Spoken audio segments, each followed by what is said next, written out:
오늘 여러분들과 같이 이야기하고 싶은 것은 핵심 가치와 미션에 대한 비전, 이런 이야기를 좀 한번 해보고자 녹화를 시작합니다. 그 이전에 혹시 잘 되는 브랜드는 어떤 브랜드인가 이런 생각 해보셨습니까?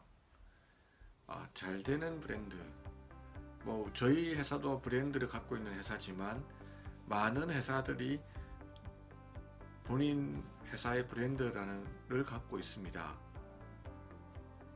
예를 들어서 한번 아이폰을 산 사람은 다시 아이폰을 사고 싶다는 생각이 들어야 되겠죠.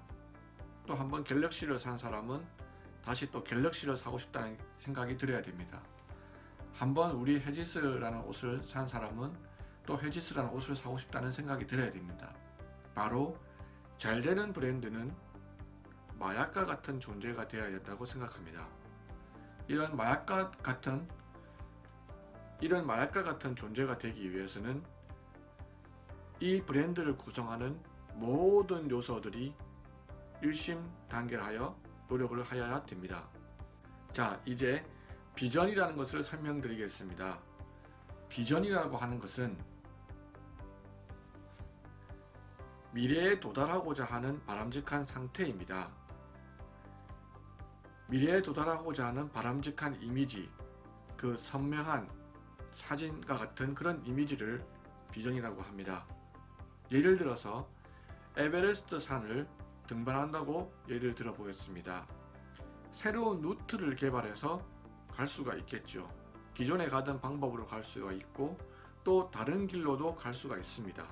하지만 그 가고자 하는 그 목표, 방법이 어떻게 가든지 간에 그 목표가 비전이 되겠습니다.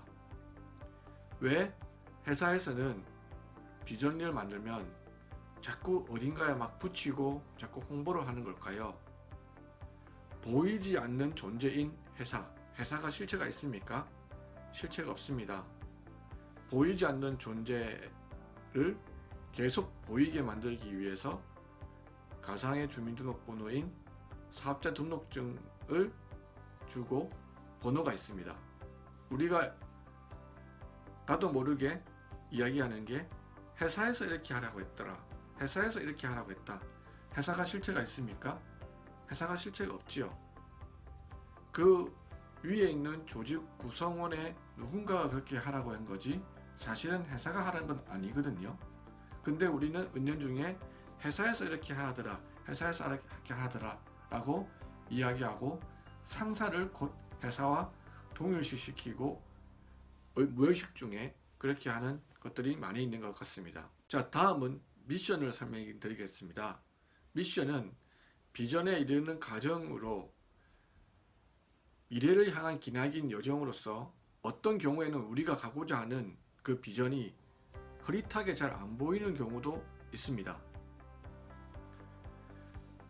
하지만 이 미션이라는 것은 예를 들어서요, 에베레스트 산을 등반할 때 북두칠성을 보고 혹은 북극성을 보고 저기가 북쪽이구나, 여기가 어디구나 방향을 찾는다고 합니다. 이 미션이라는 것은 비전을 실천하기 위해서 우리가 믿는 그 신념이죠. 신념으로 길을 안내해주는 가이딩 스타 같은 역할을 한다고 생각하시면 되겠습니다. 다음은 전략이 있습니다. 이 전략은 비전을 실행하기 위한 구체적인 행동과 활동을 전략이라고 할 수가 있겠습니다. 예를 들어서 에베레스트 산을 정상을 정복하기 위해서 캠프 1, 캠프 2, 캠프 3으로 가야 되겠죠. 캠프 1단계까지는 여기에 집중해서 이걸 한다. 캠프 2까지는 여기에 집중해서 여기까지 간다. 캠프 3은 여기에 집중해서 여기까지 간다 라고 하는 그런 것들이 전략에 해당된다고 할 수 있겠습니다. 자, 그러면 대부분의 회사의 비전 체계도의 구성은 제일 상단에 미션이 나옵니다.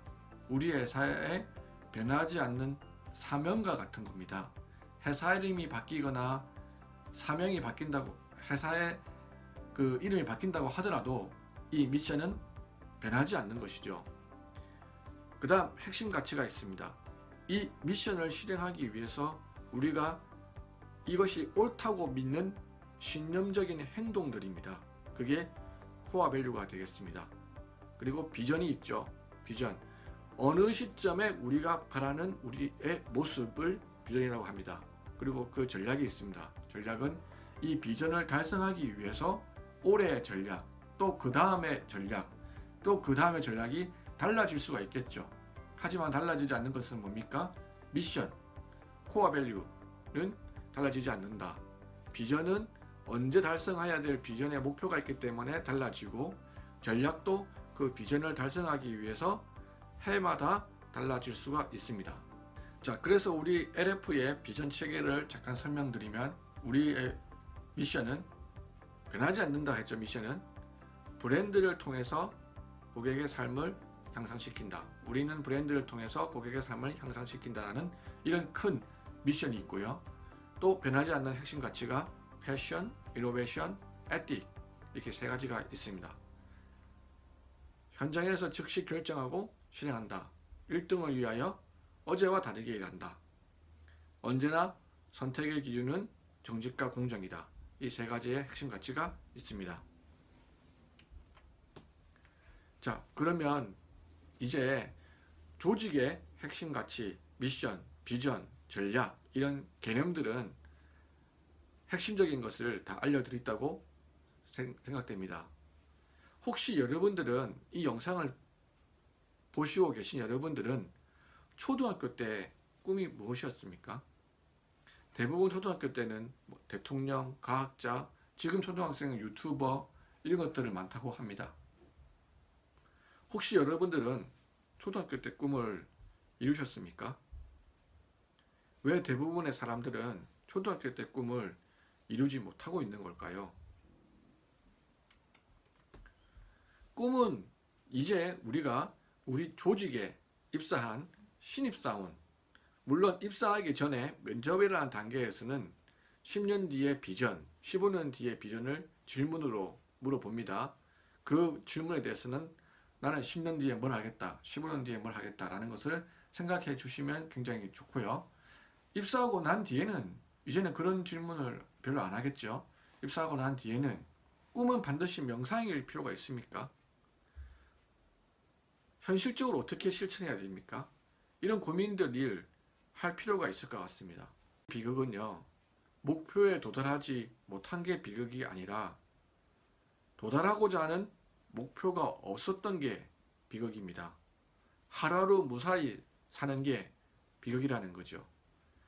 인생은 어제와 다른 오늘을 살아야 되는 겁니다. 1등을 위하여 어제와 다르게 일해야 되는 겁니다.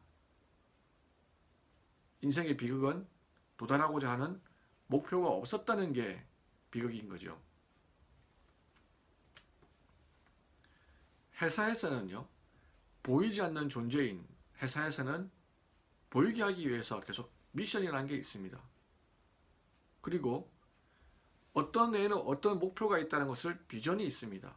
하물며 보이는 존재인 우리는 내가 지키고자 하는 나의 사명, 나의 신명 같은 게 있습니까? 혹시 조직이 바뀐다 하더라도, 내가 5년 뒤에 딴 데 간다 하더라도 내가 지켜야 될 나의 사명, 나의 가치, 이런 게 있습니까? 또 회사의 비전이 있듯이 언제까지 나는 무엇을 이루겠다, 언제까지 뭘 하겠다라고 하는 실천 목록이 있습니까? 이런 걸 가진 조직원이 과연 얼마나 될까요? 하루하루 그때그때 사는데 급급한 게 아닌가 스스로 반성을 해봐야 됩니다. 회사에서는 매년 10월이나 11월에 되면 전년도의 성과를 리뷰를 하고 내년도 사업계획이라는 것을 수립을 하고 그걸 서로 발표하고 그런 자리를 갖습니다. 즉 전년 리뷰와 앞으로 뭘 할지 계획을 잡는 거죠. 자, 그런데 조직원에 계신 여러분들은 내가 개인적으로 작년에 무엇을 했고 내년에 내 인생에 나는 뭘 할 거다 해보신 적 있습니까? 여러분들 입으로 회사가 다가 아니라고 그렇게 생각을 하면서 행동적으로는 내 인생에 내가 사는데 내가 내년에 나는 무엇을 하고 싶다, 뭘 갖고 싶다 써보는 게 있습니까? 아마 그런 분들이 많지 않을 거라고 생각됩니다. 여러분 인생 여러분이 사셔야 됩니다. 자, 이제부터 개인의 비전과 핵심 가치를 알려드립니다. 제가 노트북을 좀 보면서 설명드리겠습니다. 이게 어떤 분의 실제 있었던 일이라고 합니다. 자, 잠깐 읽어드리겠습니다. 1940년 아주 오래된 전입니다. 어느 비 내리는 오후에 15살의 소년 존 고나드라는 사람이요, 미국 LA에 있는 자기 집 식탁에 앉아서 하나의 영감을 떠올렸습니다. 그는 노란색 수첩에다가 나의 인생 목표라고 하는 제목을 적었습니다. 그 제목 밑에는 127개의 인생 목표를 적었습니다. 그리고 1972년 나이가 만 7이 되었을 때 그 중에 104개의 목표를 이루었고, 이게 라이프지에 기사화되어서 사상 최대의 판매 기록을 세웠습니다. 다음에 보여드릴 것은 존 고나드라는 이분의 인생 목표 리스트입니다. 지금 보면 굉장히 쉽고 아무것도 아닐 수 있겠지만 이 시기가 1940년대라는 걸 염두에 두시고 보시면 그 당시로서는 결코 쉬운 게 아니었을 것이라는 생각이 듭니다. 자, 대충 조금 보여드리겠습니다. 탐험한 자연소, 이집트의 나일강, 남미의 아마존강, 중부 아프리카 콩고, 미국 콜로라도강, 중국 양자강. 앞에 체크 표시가 된 게 이분이 이루은 꿈입니다. 47살 됐을 때 체크 표시가 되지 않는 것은 이루지 못한 거고요. 이분은 결국 탐험가가 됐거든요. 도시 원시 문화 답사, 콩고, 뉴기니섬, 브라질 이렇게 여행을 다 많이 다녔다는 겁니다. 1942년도 등반할 산, 에베레스트 산, 아르헨티나의 아콘카간산, 페루의 후아스카봉 뭐 이런 것들을 적었습니다. 또 사진 찍기, 나이아가라 폭포에서 뉴질랜드에서 가보기, 플로리다 산호 암초지대, 홍해, 북극과 남극, 이스터섬, 에펠탑, 수영하기, 잠수함 타기, 열기구 타기, 1분에 50타 타자하기, 플룻과 바이올린 연주하기, 낙하산 타고 뛰어내리기, 스키와 수상 스키를 배우기, 전도 사업을 해보기, 검도 배우기, 타잔 영화에 출연하기, 삐뛰기 얼마 하기, 몸무게 몇 킬로 유지하기, 책 한 권 쓰기. 정말 구체적으로 본인이 해야 될 거를 행동으로 적었습니다.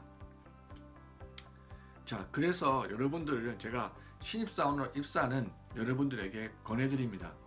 매년 1년에 한 번씩 회사에서는 사업계획을 수립하고 사업계획을 발표하듯이 여러분들이 1년에 한 번씩 내년, 작년, 전년에 내가 뭘 했고 내년도에 나는 뭘 하겠다는 것을 실천 목록을 적어보는 겁니다.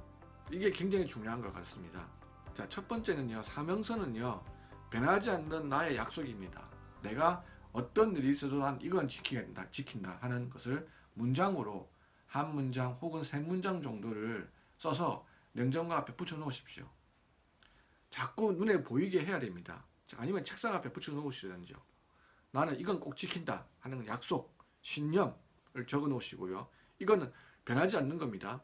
자, 그 다음에 올해 실체 목록은 행동 위주로, 아까 존 고나드라는 그분처럼 되고 싶은 거, 내가 해보고 싶은 거, 회사에서 해보고 싶은 거, 가정에서 해보고 싶은 거, 또 남기고 싶은 거, 갖고 싶은 거, 해외여행 가보고 싶은 거, 이런 거를 구체적으로 적으십시오. 구체적으로 적고 또 10월이나 11월 달에 회사의 사업 계획을 리뷰하고 내년도 계획을 세울 때 가족 워크숍을 하는 겁니다. 혹은 나 스스로 전년거 체크해보고 또 못한 거는 내년도에 또 다시 계획을 세워보고 이렇게 해보는 게 좋은 것 같습니다. 그래서 예시를 보여드리겠습니다. 나의 사명서는 이런 예시고요. 이렇게 하시면 될 것 같습니다. 자, 삶은요, 라이프라고 하지요. Learning Innovation for Evolution이라고 합니다. 그냥 살아가는 게 아니라요, 발전을 위한 성장을 하는 겁니다. 꿈은 성취의 대상이라기보다는 나를 성장시켜주는 대상입니다. 제가 몇 주 전에 그 집사부일체를 봤습니다. 집사부일체에 보니까 김병만 사부님이 나오시더라고요. 호주 뉴질랜드에 가서 비행사 조종 자격증도 따고 또 뭐도 따고 계속 이렇게 발전하는 모습을 봤습니다. 김병만 사부님이 그러더라고요. 꿈은 나를 자꾸 채찍질해서 나를 성장시켜주는 동기가 되는 거지. 내가 그걸 달성하면 그 다음 꿈이 생기고 또 그 다음 꿈이 생긴다고 좋은 얘기를 해주시더라고요. 그렇습니다. 라이프를 사시기 바랍니다. 꿈을 가지고 나를 성장시키는 도구로 활용하시기 바라고 여러분 인생 여러분 사시기 바랍니다. 그러면 오늘 여기까지 하도록 하겠습니다. 안녕.